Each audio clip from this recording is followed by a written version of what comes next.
Hello friends, स्वागत है आपका ग्रोथ क्लास में। चलिए देखते हैं आज हिंदी की क्लास में टॉपिक देखेंगे। आज हम लोग वर्णमाला को देखेंगे और ये क्लास यूपी पुलिस और जिस भी एग्जाम में हिंदी आती है उसके लिए अति महत्वपूर्ण होने वाली है, तो वीडियो को पूरा देखें। चलिए शुरू करते हैं आज की क्लास वर्णमाला। बात करते हैं वर्णमाला की। वर्णमाला किसे कहते हैं पहले तो आप ये जान लीजिए। वर्णमाला कहते हैं वर्णों के व्यवस्थित क्रम को वर्णमाला कहते हैं। अब बात करते हैं वर्ण क्या है। बात करेंगे वर्ण की। वर्ण क्या है? वर्ण है भाषा की सबसे छोटी लिखित इकाई। भाषा की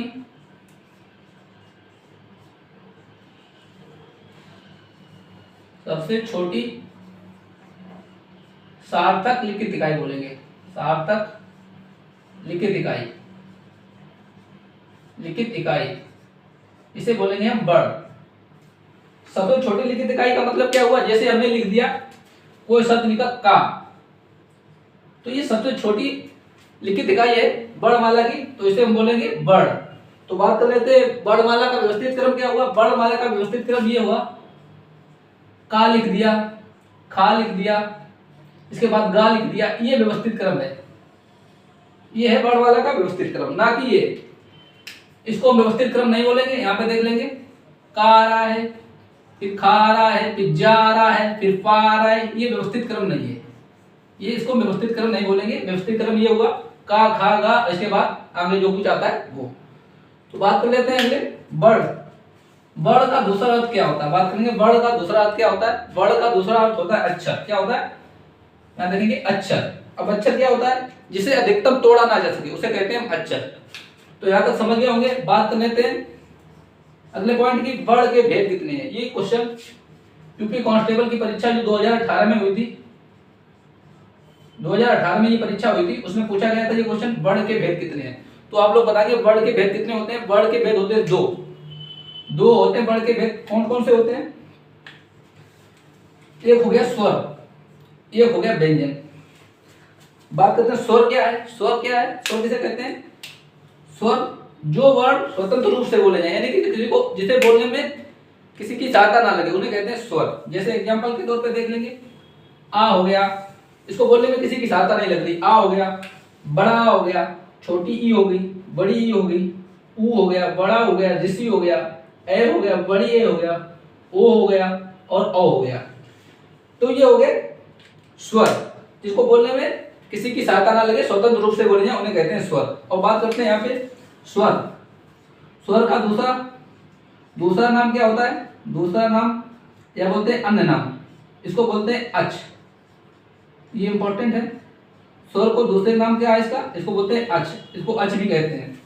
अब बात कर लेते हैं लिखने के आधार पर स्वर कितने प्रकार के होते हैं। यहाँ पे क्वेश्चन आपको पूछा जाता है परीक्षा में बार बार, लिखने के आधार पर स्वर बताइए और उच्चारण के स्थान के आधार पर स्वर बताइए कितने होते हैं।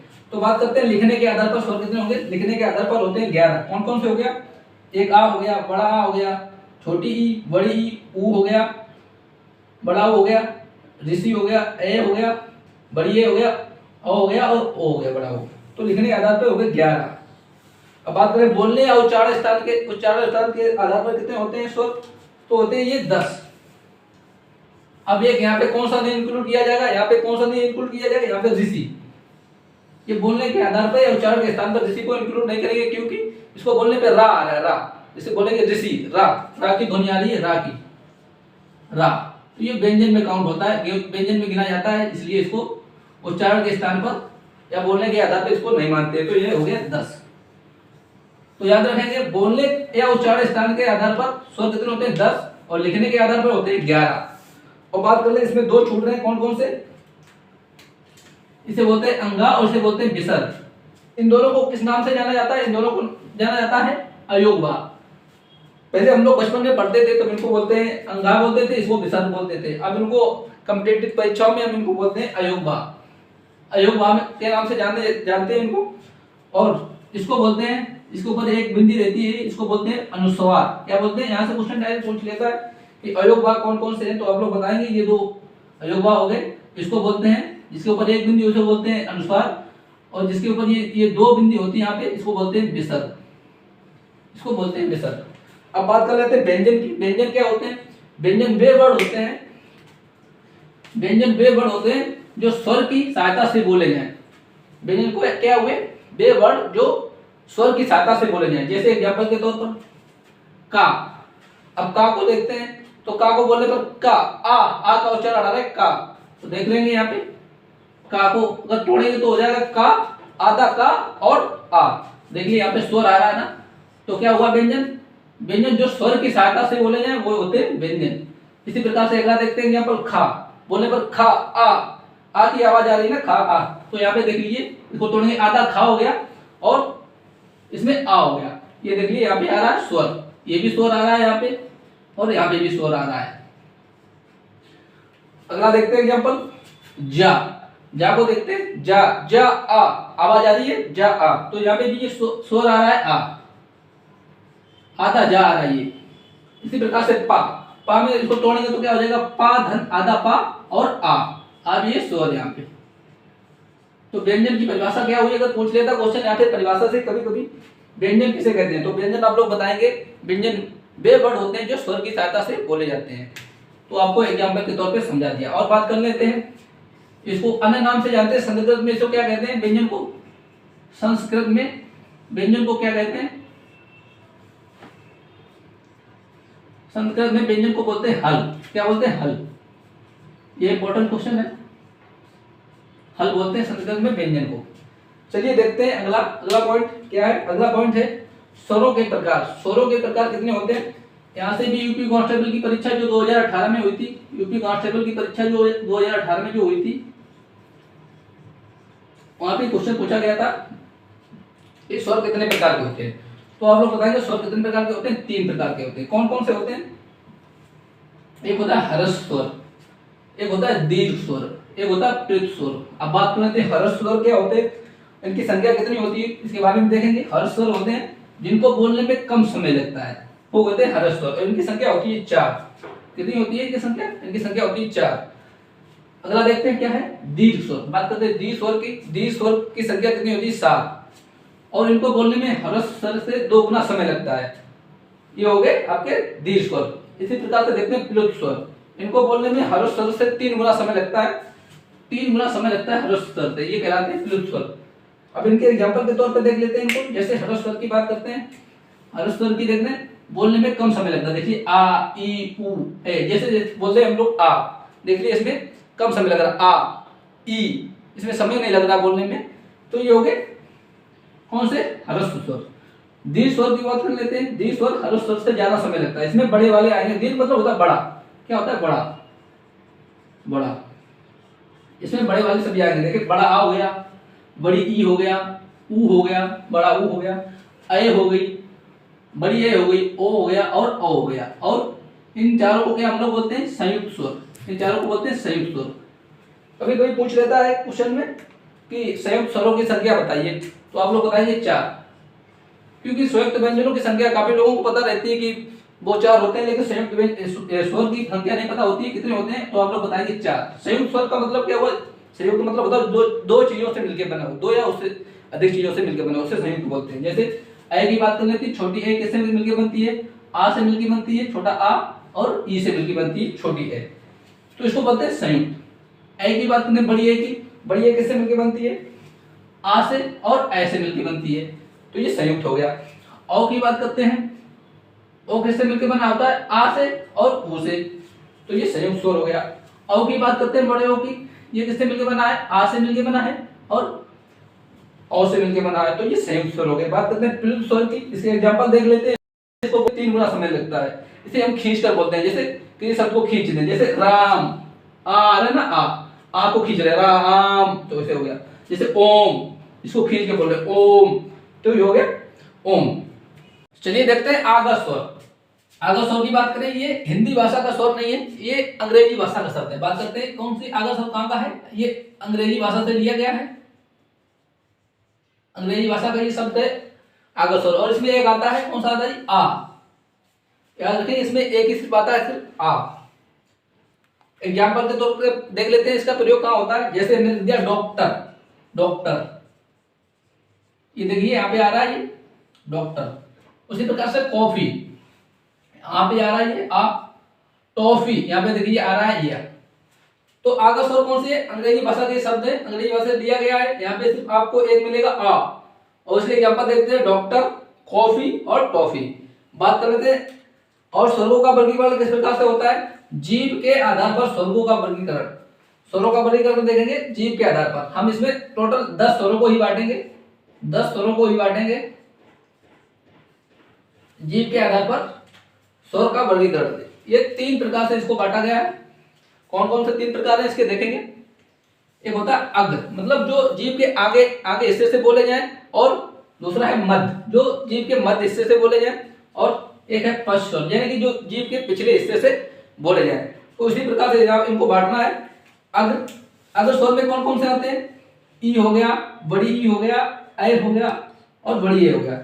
देखिए इसमें कौन से आते हैं, 4 आते हैं। इसकी याद करने की ट्रिक हम लोग क्या याद रखेंगे, इसकी ट्रिक को अग्रीय। कैसे याद करेंगे, अग्र से अग्रीय, यानी कि देख लीजिए अग्रीय, अग्र स्वर और अग्रीय। तो यहाँ पे क्या क्या एक्स्ट्रा आ रहा है, ई की मात्रा आ रही है और ए भी आ रही है। तो क्या रहेगा यहाँ पे ई की मात्रा और ए। तो यहाँ पे देख लीजिए ई भी आ जाएगी और बड़ी ई भी आ जाएगी, और छोटी ए आ जाएगी और बड़ी ए आ जाएगी। तो ये याद करने की इसकी ट्रिक है अग्र स्वर अग्रीय से, ई, बड़ी ई, छोटी ए और बड़ी ए। अब बात करते हैं मध्य स्वर की। मध्य स्वर में क्या आता है, मध्य स्वर में सिर्फ एक आता है। कौन आता है इसमें, आ, छोटा। जब हम लोग दवाई खाते हैं तो आ, मुंह थोड़ा सा खोलते हैं, आ यहाँ रख लेते हैं, तो वो हो गया मध्य स्वर में आ आता है। बात करें पश्च स्वर की, इसमें 5 आते हैं। कौन कौन से हो गए 5, जब इसमें ई आ गया, बड़ी ई आ गया, ए आ गया और बड़ी ए आ गया, और इसमें मध्य स्वर में आ गया आ छोटा। तो यहाँ पे कौन कौन से रह गए, बड़ा आ रह गया। 10 स्वरों में बांटना है हमको, 5 बढ़ चुके। बड़ा आ हो गया, ऊ हो गया, बड़ा ऊ हो गया, छोटा ओ हो गया, बड़ा हो गया। तो ये 5 ये हो गए, 5 स्वर में 5 हो गए। तो अगला वर्गीकरण देखते हैं। अगला वर्गीकरण क्या है, मुख खुलने के आधार पर स्वर का वर्गीकरण। ये कितने प्रकार से बांटा गया है, इनको 4 प्रकार से बांटा गया। मुख खुलने के आधार पर स्वर का वर्गीकरण कितना होता है, 4 प्रकार से बांटा गया। कौन कौन से हो गए इसमें, संबद्ध स्वर, कौन कौन हो गए, संवृत स्वर, अर्धसंवृत स्वर, विवृत स्वर और अर्धविवृत स्वर। बात करते हैं संवृत क्या होता है। संवृत में मुंह हमारा बंद रहता है, संवृत में मुंह हमारा बंद रहता है, और विवृत में मुंह खुला होता है हमारा। याद रखेंगे, संवृत मतलब मुंह बंद और विवृत मतलब मुंह खुला हुआ। तो देख लेंगे संवृत में, संवृत को कैसे याद करेंगे, संवृत को कैसे याद करेंगे, इसको याद करेंगे सुई, सा से हो गया संवृत, सा से हो गया संवृत, और क्या रह गया ऊ रह गया ना, ऊ और ई। तो याद रखेंगे दोनों ऊ आ जाएंगे और दोनों ई आ जाएंगे। तो सुई से हो गया संवृत, सा से संवृत और ऊ और बड़ी ई। इसमें बोल के देखेंगे मुंह बंद रहेगा, इसमें ऊ को बोल के देखेंगे मुंह बंद करके ही खुल जाएगा। उसे देखते हैं अर्धसंवृत। अर्धसंवृत में याद करें, इसमें आधा मुंह बंद रहता है, अर्धसंवृत में आधा मुंह बंद रहता है। इसमें कौन कौन से हो जाएंगे, छोटा ओ और बड़ी ए। तो अर्धसंवृत में छोटा ओ और बड़ी ए। बात करते हैं विवृत स्वर की। विवृत का मतलब होता है खुला, मुंह खुला हो जिसमें। विवृत में मुंह पूरा खुला हो, इसमें आता है एक एग्जांपल, इसमें सिर्फ एक ही आता है आ बड़ा आ गया। इसमें विवृत में कौन सा आ गया, बड़ा। अर्धविवृत में आधा मुंह खुला होता है। इसमें कौन कौन से आते हैं, आ हो गया, छोटा आ हो गया, औ हो गया और ऐ हो गया, और एक आगा स्वर। तो इसमें हो गए 4 इसमें हो गए। टोटल 10 को बांटना है, 4 इसमें हो गए, एक इसमें हो गया विवृत स्वर में, और 2 इसमें हो गए, 4 5 2 7 और इसमें एक हो गया, 4 इसमें हो गए, और इसमें एक आगा स्वर है। तो 11 इसमें बांटेंगे हम लोग। तो यहाँ पे हो गए, देख लेंगे मुंह खुलने के आधार पर स्वर का वर्गीकरण। यहाँ पे डायरेक्ट क्वेश्चन आपको पूछ लेता है कि अब बताइए ऊ क्या है। ऊ क्या है, अर्धसंवृत है, अर्धविवृत है या विवृत है। तो आप लोग बताएंगे क्या है, ऊ क्या है, विवृत स्वर। अगले आधार पर देख लेते हैं स्वर का वर्गीकरण क्या है। अगला है ओष्ठ आकृति के आधार पर स्वर का वर्गीकरण। इसका वर्गीकरण कितने प्रकार से किया गया, ओष्ठ आकृति के आधार पर 2 प्रकार से किया गया है। कितने प्रकार से, 2 प्रकार से किया गया है ओष्ठ आकृति के आधार पर। कौन कौन से हो गए इसमें 2 प्रकार, देखते हैं इनको। एक हो गया व्रतमुखी, व्रतमुखी स्वर हो गया। एक हो गया आवृतमुखी स्वर। यहाँ से भी क्वेश्चन डायरेक्ट पूछता है, आपको दे देगा कोई, इसमें एग्जांपल आपको बताना होगा कौन सा व्रतमुखी है, कौन सा आवृतमुखी है। तो बात कर लेते हैं व्रतमुखी, मतलब जिसमें मुंह गोल हो जाए, मुंह बोलने पर क्या हो जाए, गोल हो जाए, मुंह की आकृति गोल हो जाए। जैसे बोलिए ऊ बोल के देखिए मुंह गोल हो रहा है, ऊ, बड़ा ऊ, बोल के देखिए, ओ को बोल के देखिए, मुंह गोल हो रहा है ना, इसमें व्रत की तरह मुंह बोल रहा बन रहा है ना, तो यहाँ हो गए व्रतमुखी। आप व्रतमुखी की बात करें, इसमें कौन से हो गए, जब इसमें आ गया ऊ आ गया, बड़ा ऊ आ गया, ओ आ गया, बड़ा ओ आ गया, तो बाद बाकी बचे हुए इसमें आ जाएंगे। 4 इसमें हो गए और 6 इसमें हो गए। आ हो गया, बड़ा आ हो गया, ई हो गया, बड़ी ई हो गया, ए हो गया और बड़ी ए हो गया। 4 6 10, हम टोटल 10 स्वरों की बात करेंगे, 10 को ही बांट रहे हैं। तो व्रतमुखी इसमें मुंह गोल हो, अव्रतमुखी इसमें मुंह गोल ना हो। आ हो गया, बड़ा हो गया, ई हो गया, बड़ी हो गया, ए हो गया और ए हो गया। बात करते हैं जात के आधार पर स्वर, एक और इसका टाइप बच रहा है, जात के आधार पर स्वर कितने प्रकार के होते हैं, तो आप लोग बताएंगे जात के आधार पर स्वर कितने प्रकार के होते हैं, 2 प्रकार के। 2 प्रकार के कौन कौन से हो गए इसमें, सजातीय स्वर और विजातीय स्वर। सजातीय मतलब एक समान, एक जाति के स्वर। कौन कौन से इसमें आ जाएंगे, एक जाति के, आ हो गया, बड़ा हो गया, ई होगी, उसकी बड़ी ई होगी, इसके बाद ऊ हो गया और बड़ा हो गया। देख लीजिए ये एक ही जाति के हैं। कौन कौन से, आ हो गया, ई हो गया, बड़ी ई हो गया, ऊ हो गया, ये एक ही जाति के हैं। और विजातीय मतलब दूसरी जाति के हो, अलग अलग से। ए हो गया, बड़ी ए हो गया, औ हो गया और बड़ा हो गया। इनको हम लोग बोल सकते हैं संयुक्त स्वर। विजातीय स्वर में क्या, कौन से काउंट करेंगे, इनको ले लेंगे 4 इसमें आएंगे। संयुक्त स्वर को भी बोल सकते हैं, या जो अलग प्रकार के उन्हें बोल सकते हैं विजातीय। बात कर लेते हैं व्यंजन की। व्यंजन क्या होते हैं, व्यंजन वो वर्ड होते हैं जो स्वर की सहायता से बोले जाते हैं, व्यंजन कहलाते हैं। जो वर्ड स्वर की सहायता से बोले जाए वो व्यंजन कहलाते हैं। बात करते हैं व्यंजन को कितने भागों में बांटा गया है, उनको देख लेते हैं। बात कर लेते हैं व्यंजन को 5 वर्गों में बांटा गया है। कितने बांटा गया है, 5 वर्गों में। 5 वर्गों में बांटा गया है व्यंजन को। कौन कौन से वर्ग हैं देख लेते हैं। का वर्ग हो गया, चा वर्ग हो गया, टा वर्ग हो गया, ता वर्ग हो गया और पा वर्ग हो गया। और प्रत्येक वर्ग में 5 वर्ग में बांटा गया। प्रत्येक वर्ग में 5 अक्षर होते हैं। कितने होते हैं, 5 अक्षर प्रत्येक वर्ग में। तो 5 × 5, एक वर्ग में कितने, 5 अक्षर, तो टोटल कितने हो गए, 25। टोटल कितने हो गए, 25। इनको बोलते हैं स्पर्श व्यंजन। इनकी टोटल संख्या कितनी होती है, 25। स्पर्श व्यंजनों की संख्या अगर कोई पूछ रहा है तो आप लोग बताएंगे कितनी होती है, 25। अब बात कर लेते हैं इसमें कौन से वर्ग में कौन कौन आता है। बात कर लेते हैं फर्स्ट वर्ग में कौन आता है। इसमें आता है का आ जाएगा, चा आ जाएगा, टा आ जाएगा, ता आ जाएगा और पा आ जाएगा। उसी प्रकार दूसरे वर्ग में देख लेंगे कौन कौन सा आ जाएगा। खा आ जाएगा, छा आ जाएगा, ठा आ जाएगा, था आ जाएगा और फा आ जाएगा। उसी प्रकार से तीसरे वर्ग में देखें कौन कौन सा आता है। गा आ जाएगा, इसमें झा आ जाएगा, डा आ जाएगा और दा आ जाएगा और वा आ जाएगा। उसी प्रकार से चतुर्थ वर्ग, इसके या बोलते हैं चौथे वर्ग में कौन कौन सा आ जाएगा। घा आ जाएगा, झा आ जाएगा, अड़ा आ जाएगा, धा आ जाएगा और वा आ जाएगा। उसी प्रकार पंचमे वर्ग में देख लेते हैं कौन कौन सा आ जाएगा। फिर पंचमे वर्ग में क्या बोलते हैं, इसको बोलते हैं नासिक वर्ग। पंचमे वर्ग को बोलते हैं नासिक वर्ग। इसमें कौन कौन से आते हैं। इंगिया आ गया, वहां आ गया, अड़ा आ गया, ना आ गया और पा। तो ये 5 हो गए। 5 स्पर्श, 5 वर्ग हो गए और 5 प्रत्येक वर्ग में 5 व्यंजन वर्ड हो गए या व्यंजन हो गए, तो हो गए 25। उसी प्रकार से देख लेते हैं अंतस व्यंजन। और एक रह गया इसमें अंतस व्यंजन। अंतस व्यंजन की बात कर लेते हैं। इसमें कौन कौन से आते हैं, ये 4 होते हैं।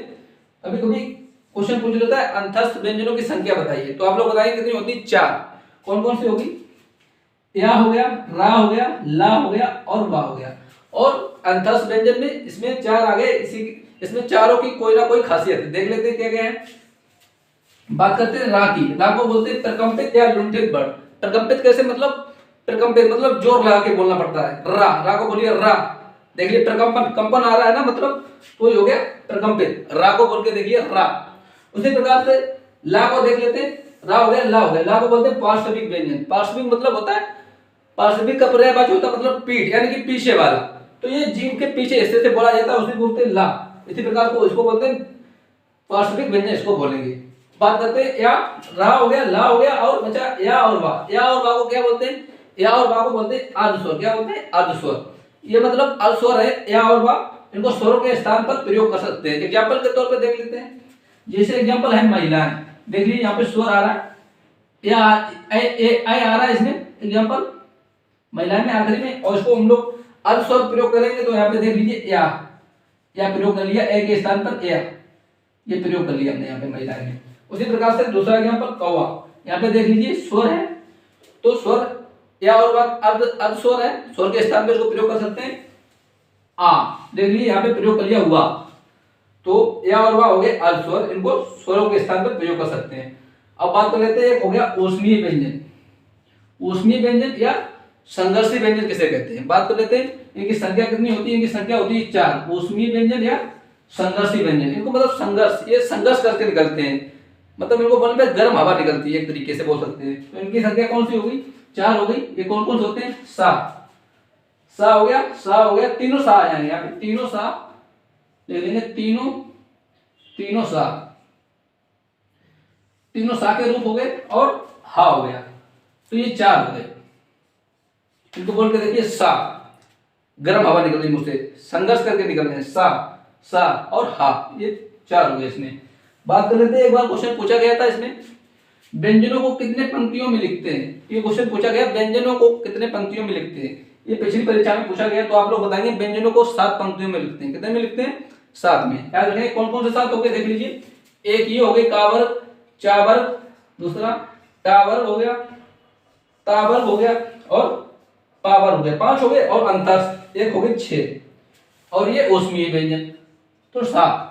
तो व्यंजनों को कितने में लिखते हैं, 7 पंक्तियों में लिखते हैं, कितने में लिखते हैं, 7 पंक्तियों में। ये क्वेश्चन पूछा गया प्रीवियस ईयर में। बात कर लेते हैं टोटल व्यंजनों की संख्या कितनी है, तो आप लोग बताएंगे टोटल व्यंजनों की संख्या कितनी है, 33। कितनी है, 33 बताएंगे टोटल व्यंजनों की संख्या आप लोग। एक और रह गया संयुक्त स्वर, संयुक्त व्यंजन, मान लीजिए संयुक्त व्यंजन, संयुक्त व्यंजनों की संख्या कितनी है, इनकी संख्या है 4। संयुक्त मतलब जो किसी न किसी से मिलकर बने, उसे बोलते हैं संयुक्त। जैसे कौन कौन से इसमें हो गए, स्रा हो गया, इसमें शा हो गया, त्रा हो गया, और ज्ञा हो गया। यहाँ से डायरेक्ट क्वेश्चन दे देता है आपको एग्जाम में, पूछ लेगा स्रा किस से मिलकर बना है, तो आप लोग बताएंगे आधा सा हो गया इसमें, और पूरा रा हो गया। ये स्रा किससे मिलकर बना है, आधा सा से और रा से। शा की बात करें किससे मिलकर बना है, आधा का से और ये षटकोण वाले सा से। त्रा की बात करें किससे मिलकर बना है, आधा ता से और रा से। ये इंपॉर्टेंट है, यहाँ पे क्वेश्चन कई बार परीक्षा में देखने को मिला है, तो यहाँ पे देख लीजिए ध्यान से आप लोग। ज्ञा की बात करें किससे मिलकर बनता है, ज्ञा आधे जा से और वहां से, तो इनको इंपॉर्टेंट मार्क कर लेंगे, क्योंकि कॉन्सेप्ट में भी इसका क्वेश्चन देखने को मिला था पिछली बार परीक्षा में।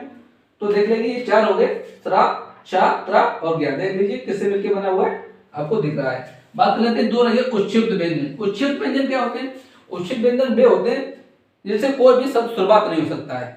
ये कौन से होते हैं, डा और ढा। जैसे इनका प्रयोग हमेशा बीच में प्रयोग होगा, शुरुआत में नहीं आएंगे और लास्ट में भी नहीं आएंगे। ये जैसे एग्जांपल के तौर पर सड़क, देख लीजिए यहाँ पे आ रहा है, अड़ा आ रहा है नीचे, तो ये सड़क हो गया। इनसे हम वर्ड की शुरुआत नहीं कर सकते या शब्द की शुरुआत नहीं कर सकते। तो टोटल 52 वर्णों को हमने देख दिया था, एक बार फिर से देख लेंगे कैसे कैसे बांटा गया। 52 वर्णों को देख लेते हैं एक बार। वर्णों की संख्या कितनी, 52। इसमें कौन कौन से शामिल है एक बार देख लेंगे। इसमें स्वर शामिल है, अयोगवा शामिल है, संयुक्त शामिल है, उच्छिष्ट शामिल है और व्यंजन शामिल है। तो बात करें स्वरों की संख्या कितनी है, स्वर की संख्या है 11। अयोगवा की संख्या कितनी है, अयोगवा की संख्या है 2। संयुक्त की संख्या कितनी है, 4। उच्छिष्ट की संख्या कितनी है, 2। और व्यंजन की संख्या 33। तो एक बार जोड़ देंगे 52 हो रहे हैं कि नहीं हो रहे हैं, देख लेते हैं। 11 और 2 13, 13 और 2 15, 15 और 4 19, 19 और 33 52, टोटल 52 हो रहे हैं। बात कर लेते हैं इसमें अयोगवा कौन कौन से होते हैं, ये 2 अयोगवा होते हैं।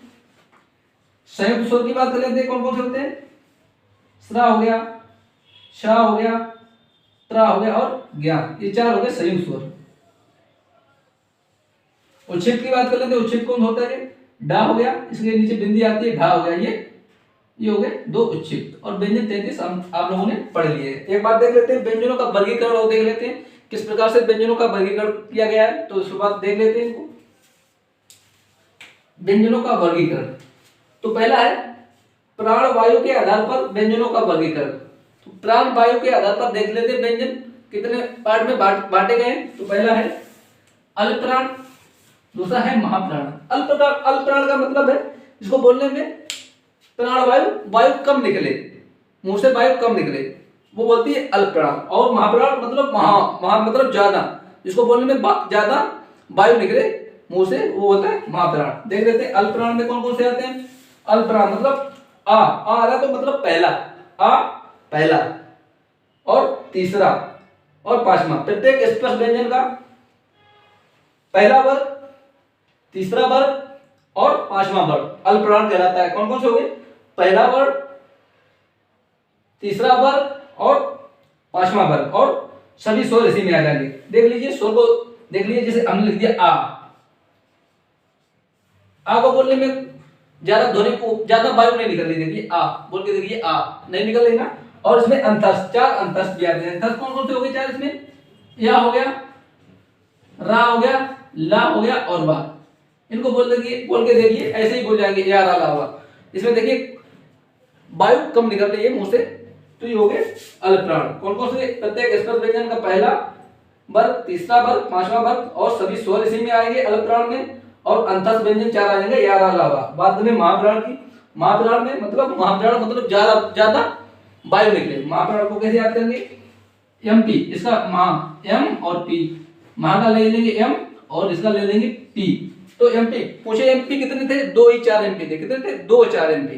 तो देख ले प्रत्येक स्पर्श व्यंजन का दूसरा वर्ग और चौथा वर्ग महाप्राण कहलाता है। कौन कौन से हो गए, दूसरा और चौथा। एमपी कितने, 2 ही 4, 2 4 एमपी थे, दूसरा और चौथा वर्ग याद रखें। और इसमें आ जाएंगे ऊष्मीय। ऊष्मीय व्यंजन कौन कौन से होते, जिसको बोलने में मतलब गर्म हवा मुंह से निकले, इसको बोलते हैं संघर्षी व्यंजन। कौन कौन से होते हैं इसमें, सा हो गया, तीनों सा आ जाएंगे इसमें ऊष्मीय व्यंजन, सा और हा।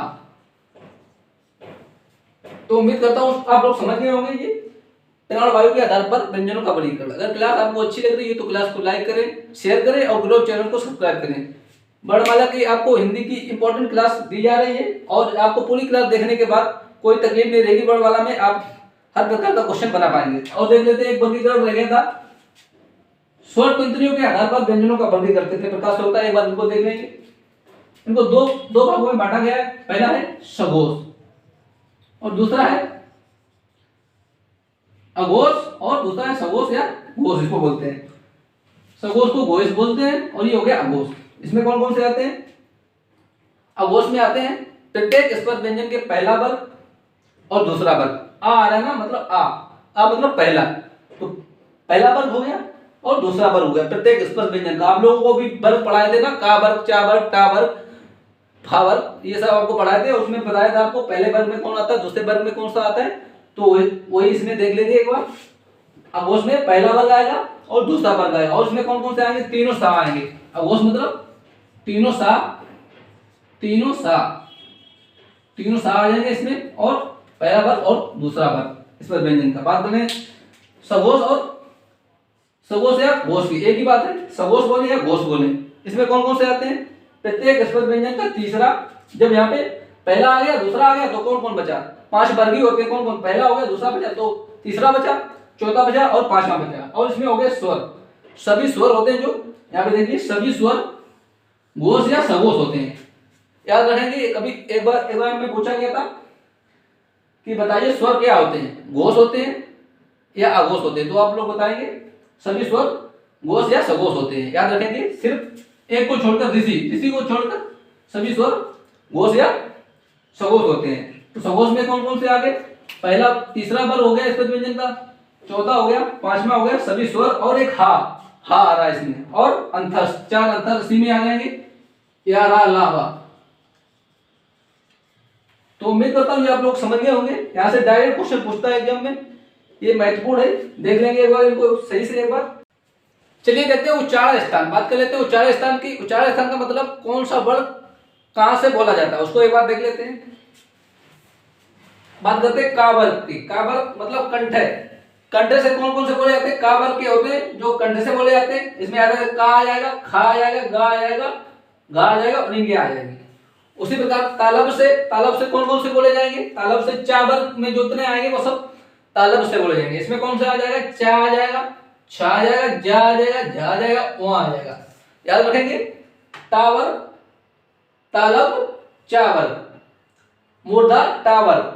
मूर्धन से कौन से बोले जाते हैं? टावर में जितने आते हैं वो सब मूर्धन से बोले जाते हैं। इसमें कौन कौन से आ जाएंगे? टा आ जाएगा, ठा आ जाएगा, डा आ जाएगा, अड़ा आ जाएगा और ड़ा आ जाएगा। तो याद रखेंगे मूर्धन टावर में जितने आते हैं वो सब मूर्धन से बोले जाते हैं। इसी प्रकार दंत, दंत से कौन बोले जाते हैं? टावर में जितने भी आते हैं वो सब दंत से बोले जाते हैं। टावर में कौन से हो जाता है? ता आ जाएगा, था आ जाएगा, दा और धा और ना। याद रखेंगे ये 5 किसमें आते हैं? टावर में आते हैं। इसी प्रकार ओष्ठ से, ओष्ठ से कौन बोले जाते हैं? ओष्ठ से बोले जाते हैं पावर। पावर में जितने आते हैं वो ओष्ठ से बोले जाते हैं। कौन कौन से होते हैं? इसमें पा आ जाएगा, फा आ जाएगा, वा आ जाएगा, वा आ जाएगा और मा आ जाएगा। तो यार इनकी याद करने की एक ट्रिक है। केटीएम, एक गाड़ी आती थी पहले केटीएम, KTM 2। तो याद रखेंगे KTM 2 मतलब KTM गाड़ी मांग रहा है कोई, KTM 2। तो कैसे हो जाएगा? कंठ, कंठ से कौन कौन से बोले जाते हैं? काबर के होते हैं जो लिखे हुए हैं आपके सामने। और टी से हो जाएगा तालब, चावल में जो आते हैं वो तालब से बोले जाते हैं। मूर्धन की बात करें एम से हो जाएगा मूर्धन, टावर में होते हैं जो वो मूर्धन से बोले जाते हैं। डी से हो जाएगा दंत, जो टावर में जितने होते हैं वो सब दंत से बोले जाते हैं। ओष्ठ, ओष्ठ से हो जाएगा, ओ से हो जाएगा ओष्ठ, पावर जितने होते हैं पावर में वो बोले जाते हैं। इसके अतिरिक्त क्या रखेंगे आप लोग? ये तो हमने व्यंजनों को बांट दिया और स्वर को एक बार देख लेंगे। इसके अतिरिक्त काबर में कौन कौन से आ जाएंगे? और स्वर की बात करें आ जाएगा, बड़ा आ जाएगा और हा आ जाएगा और एक विसर्ग आ जाएगा। तो 4 याद रखेंगे। काबर में कौन से आ जाएगा स्वर? काबर में कंठ से कौन कौन से बोले जाते हैं? आ, दोनों आ हो गया और हा हो गया और एक विसर्ग, ये कंठ से बोले जाते हैं। याद रखेंगे कंठ से कौन कौन से हो गए स्वर? दोनों आ और हा और एक विसर्ग। बात करते हैं तालु से। तालु से कौन कौन से व्यंजन बोले जाते हैं? तो एक बार देख लेंगे। ई, दोनों ई हो गई, या और सा, दोनों ई या और सा कैसे बोले जाते हैं? तालु से बोले जाते हैं। उसी प्रकार से मूर्धन से कौन कौन से बोले जाते हैं? ऋषि, ऋषि रा और सा। याद रखेंगे ऋषि रा और सा, ये किसे बोले जाते हैं? मूर्धन से। उसी प्रकार से देख लें तावर में कौन कौन से और रह गए थे? इसमें ला और सा, ला और सा तावर में बोले जाएंगे। और ऊ किससे बोला जाएगा? पा और पावर से बोला जाएगा। इसमें कौन से जाएंगे? ऊ और बड़ा ऊ। तो इनकी याद करने की ट्रिक क्या है? ई, किसकी शादी? ई और एस की शादी। जब ई और एस की शादी हुई तो ई और एस की शादी हुई तो वो ऋषि बन गया। कैसा बन गया? ऋषि के जैसा। जब ऋषि बन गया तो वो लाश के जैसे दिखने लगा। कैसे दिखने लगा? लाश के जैसे। याद करने की ट्रिक है। ई एस की शादी हुई तो ऋषि बन गया, फिर वो लाश के जैसे दिखने लगा। जब लाश के जैसे दिखने लगा तब लोगों ने कहा ऊ, ये देख लीजिए ऊ दोनों आ गए इसमें। तो याद करने की इसकी ट्रिक हो गई थी। ये आपको डिवाइड कर दिया। उसमें देख लेते हैं एक बार कंठ तालव। कंठ तालव से कौन कौन से बोले जाते हैं? कंठ तालव से ई हो गया, अय हो गया और बड़ी हो गई। इसमें 2 बोले जाते हैं कंठ तालव से, अय और बड़ी है। चलिए देखते हैं आगत व्यंजन। आगत व्यंजन जिस प्रकार आगत स्वर होता है उसी प्रकार आगत व्यंजन होते हैं। आगत स्वर होता था ना, आगत स्वर आपको बताया था अभी। आगत स्वर एक होता था आ, इसके ऊपर ये आती, ये आगत स्वर होता है। उसी प्रकार आगत व्यंजन, आगत व्यंजन होते हैं। कौन कौन से होते हैं आगत व्यंजन? का, खा, गा, जा और फा। इनके नीचे नुक्ता, नुक्ता लगा हुआ है, ये नुक्ता लगा हुआ है इनके नीचे। ये का के नीचे भी नुक्ता लगा है, खा के नीचे नुक्ता लगा है, गा के नीचे नुक्ता लगा हुआ है, जा के नीचे भी नुक्ता लगा हुआ है, फा के नीचे भी नुक्ता लगा हुआ है। तो जिनके नीचे नुक्ता लगा हुआ होता है वो आगत व्यंजन होते हैं। इनको बोलते हैं नवीन विकसित ध्वनियां। इन्हीं को बोलते हैं नवीन विकसित ध्वनियां। इनको बोलते हैं का, खा, गा और जा। इनके नीचे नुक्ता लगा हुआ है, इनको बोलते हैं नवीन विकसित ध्वनियां। और यहाँ पे एक पॉइंट नोट कर लेंगे, नुक्ता, ये नीचे ये डांट लगा हुआ उसको नुक्ता बोलते हैं। नुक्ता के बारे में किसने बताया था? नुक्ता के बारे में बताया था राजा शिव प्रसाद सितारेंद्र ने। किसने बताया था? ये एग्जाम में क्वेश्चन पूछा गया है, राजा शिव प्रसाद सितारेंद्र ने।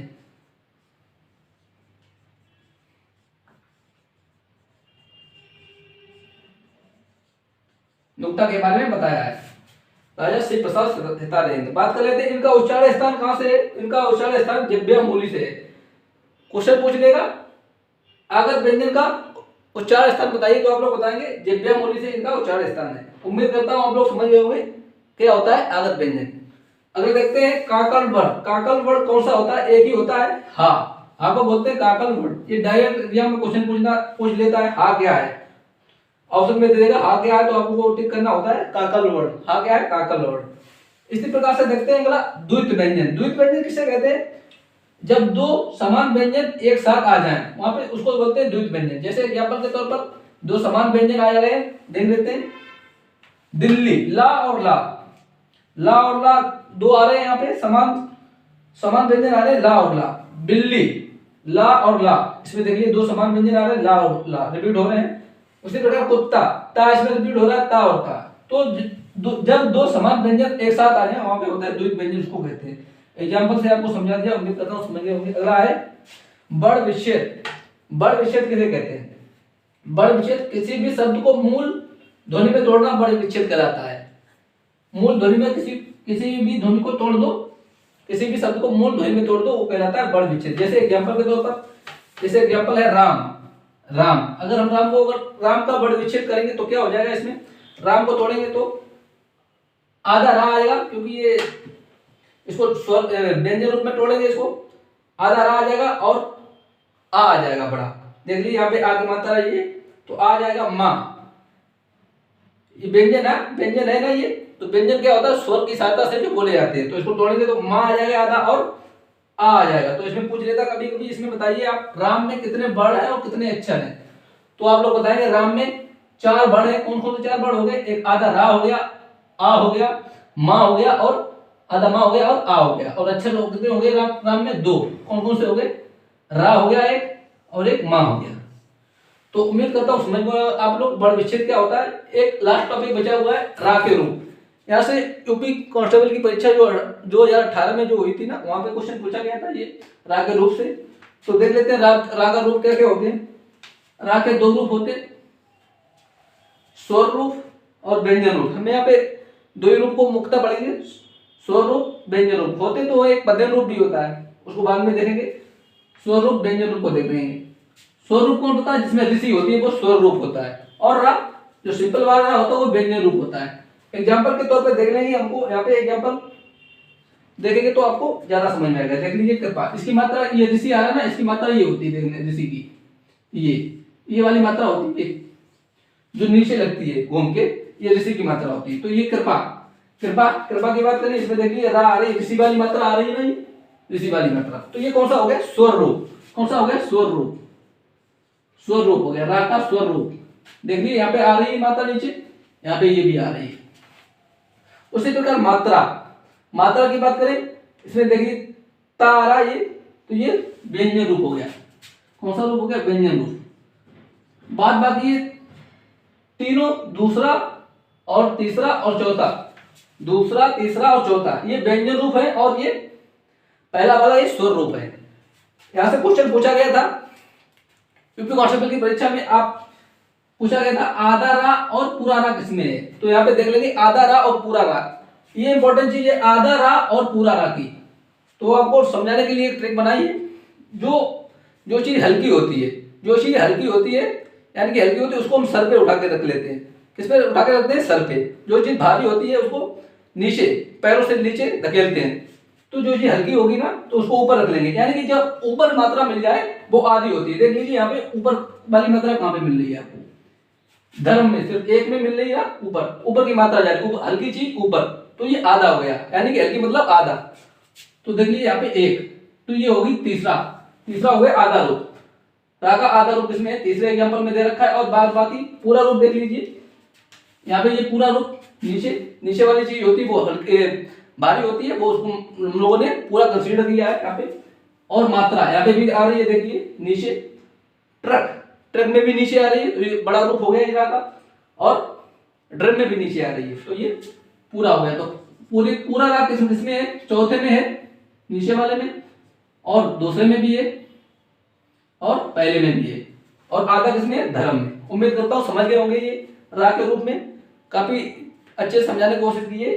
और लास्ट बचा है यहाँ पे, इन चारों से क्वेश्चन हमेशा परीक्षा में पूछा जाता है। यूपी कांस्टेबल की परीक्षा हुई थी उसमें भी पूछा गया, और 2019 में यूपी बीएड की परीक्षा हुई थी उसमें भी ये क्वेश्चन पूछा गया है। देख लेंगे क्वेश्चन क्या कह रहा है। भाषा की सबसे छोटी इकाई किसे कहते हैं? भाषा की सबसे छोटी इकाई, यानी कि भाषा की सबसे छोटी इकाई बताएं किसे कहते हैं? वर्ड। वर्ड या ध्वनि को बोलते हैं, वर्ड को बोलते हैं ध्वनि को। जैसे सबसे छोटी इकाई हम लोग लिखेंगे का लिख दिया हमने, तो ये भाषा की सबसे छोटी इकाई है। वर्ड बोलेंगे इसको या ध्वनि बोलेंगे। उसी प्रकार से दूसरा है भाषा की सबसे छोटी सार्थक इकाई। सार्थक इकाई किसे कहते हैं? भाषा की सबसे छोटी सार्थक इकाई किसे बोलते हैं? शब्द को। जैसे हमने लिख दिया कमल, एक शब्द लिखा कमल, सार्थक शब्द है ना कमल। अब वही लिख दें मकल, मकल लिख दिए तो वो सार्थक नहीं हुआ ना। तो भाषा की सबसे छोटी सार्थक इकाई क्या हुई? शब्द। एग्जाम्पल के तौर पर कमल। अगला है भाषा की सबसे छोटी लिखित इकाई क्या है? भाषा की सबसे छोटी लिखित इकाई बोलते हैं वर्ड को। वर्ड यानी हम बोलते हैं का। भाषा की सबसे छोटी लिखित इकाई वर्ड। एग्जाम्पल के तौर पर लिख दिए का लिख दिया, खा लिख दिया, गा लिख दिया, ये लिखित छोटी इकाई है भाषा की। अगला है भाषा की सबसे छोटी मौखिक इकाई। आप लोग बताएंगे भाषा की सबसे छोटी मौखिक इकाई बोलते हैं ध्वनि को। किसे बोलते हैं? ध्वनि को। जैसे मौखिक इकाई जैसे हमने बोल रहे हैं ओरली बोल रहे हैं का खा गा, लिख नहीं रहे तो ध्वनि आ रही है ना, ये का खा गा, तो ये ध्वनि आ रही है ना, ये तो इसकी होगी भाषा की सबसे छोटी मौखिक इकाई ध्वनि। तो ये था वर्णमाला की आपकी पूरी क्लास कैसी लगी आप कमेंट बॉक्स में कमेंट करके बताइएगा। क्लास अच्छी लगी तो लाइक करें, शेयर करें और ग्रुप चैनल को सब्सक्राइब करें। इसका प्रैक्टिस सेट नेक्स्ट वीडियो में आपको दे दिया गया है। चलते हैं, मिलते हैं अगले वीडियो में। जय हिंद, थैंक यू।